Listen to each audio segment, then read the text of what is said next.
Hello, welcome back. ഇത് ഏത് plant ആണെന്ന് മനസ്സിലായോ? ഇത് നിശാഗന്ധി പ്ലാന്റ് ആണ് കേട്ടോ. നമ്മൾ ബ്രഹ്മകമൽ എന്ന് മറ്റൊരു പേരിൽ വിളിക്കപ്പെടുന്ന നിശാഗന്ധിയുടെ പ്ലാന്റാണിത്. ഇതിന് പ്രത്യേകത അറിയാമല്ലോ, രാത്രി മാത്രമാണ് ഇതിൽ പൂവ് കാണാൻ പറ്റുക. അതൊരു 8 മണിയൊക്കെ ആകുമ്പോൾ തുടങ്ങി പയ്യെ പയ്യെ വിരിഞ്ഞ് തുടങ്ങി ഒരു 12-12:30 ആകണം നല്ല രീതിയിൽ അത് ബ്ലൂമായി ശരിക്കും വിരിഞ്ഞ് കാണാനായിട്ട്.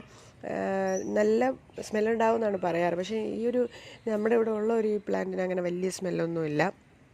എന്തെങ്കിലും ഇതിൻ്റെ തന്നെ വെറൈറ്റി ആണോ എന്ന് എനിക്കറിയില്ല. മറ്റൊരു പ്രത്യേകത എന്ന് പറയുന്നത് വെയിൽ നല്ലപോലെ വേണം. വെള്ളമൊന്നും അങ്ങനെ അധികം വേണ്ട, കാരണം സക്ലൻ്റ് ഇനത്തിൽപ്പെട്ടൊരു പ്ലാന്റ് ആണല്ലോ അത്.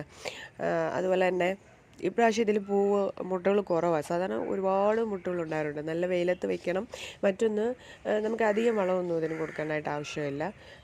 ചാണകപ്പൊടി ഉണ്ടെങ്കിൽ അതിട്ട് കൊടുക്കാം. പിന്നെ മുട്ടത്തോടോ അല്ലെങ്കിൽ നമ്മുടെ പച്ചക്കറിയുടെ വേസ്റ്റോ അങ്ങനെ എന്തെങ്കിലുമൊക്കെ ഇട്ട് കൊടുത്താൽ മതി. നല്ലപോലെ പൂവുണ്ടാകും. നല്ലൊരു പ്ലാന്റ്.